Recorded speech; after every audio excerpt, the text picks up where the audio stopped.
E iniciamos mais uma videoaula de Java com NetBeans aqui do portal Criativamente. Estamos estudando a classe Scanner e nós vimos aqui os métodos da classe Scanner para a obtenção de valores para variáveis numéricas. Variáveis do tipo inteiro.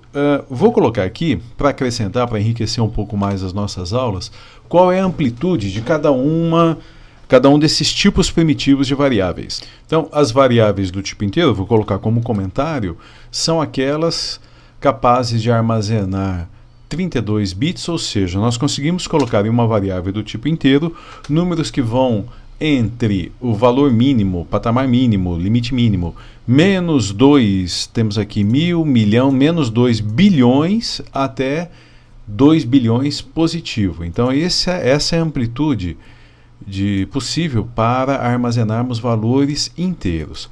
Já valores do tipo float também são números capazes de armazenar armazenam valores com 32 bits, ou seja, a amplitude é a mesma dos números inteiros. A diferença é que o float permite casas decimais, são números reais com uma precisão de 32 bits. As variáveis do tipo double têm essa característica. Variáveis do tipo double armazenam números reais, assim como o float. No entanto, o float, 32 bits, com a mesma relativa amplitude dos inteiros, a diferença é que são números reais. Já as variáveis do tipo double, elas são de 64 bits, números reais, e a amplitude é esta daqui. Inicia-se em menos 9 e esse número absurdo, que é até difícil de especificar, e vai até esse 9 absurdo positivo, de menos 9 absurdo negativo até mais 9 absurdo positivo.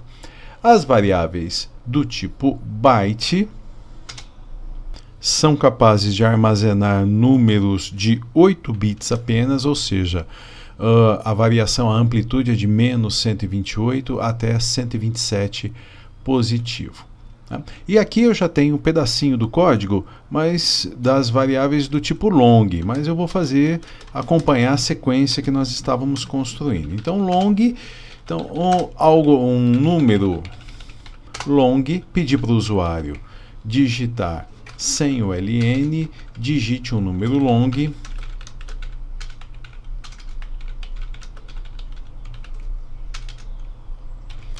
e aí o que vai acontecer? A variável número long recebe, a partir do objeto digitar, um next long.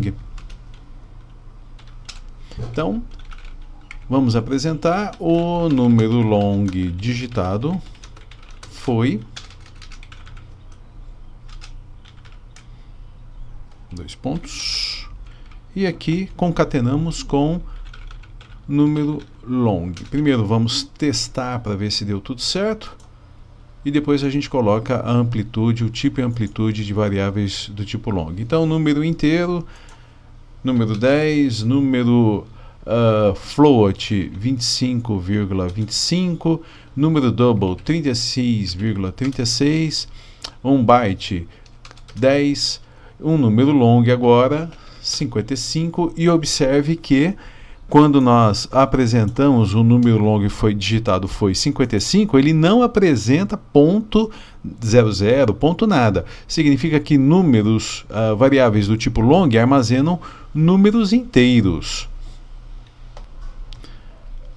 Assim, vamos dizer que uma variável do tipo long é capaz de armazenar 64 bits de informação, ou seja, números inteiros que estão na amplitude de menos 9 esse número absurdo até mais 9 absurdo esse número absurdo. Então nós percebemos que os números eles têm uma amplitude definida em 8 bits, que são os valores do tipo byte, 32 bits inteiro, 32 bits número real, 64 bits inteiro, 64 bits real, e aí depois nós temos também os 64 bits inteiro. Então, as diversas amplitudes.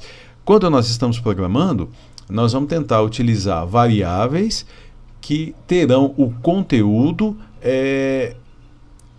alinhado com a amplitude. Então, se nós estamos utilizando um número muito pequeno, não há necessidade dele ser long, do tipo long. E se nós estivermos utilizando valores muito grandes, talvez não consigamos utilizar números do tipo inteiro. Então, assim, nós vimos nesta videoaula um pouco mais extensa mais um tipo e aproveitamos para fazer uma revisão desses tipos numéricos e a amplitude de cada um deles. Então eu te encontro na próxima videoaula para continuarmos, ainda tem mais coisa para falarmos da classe Scanner. Até já!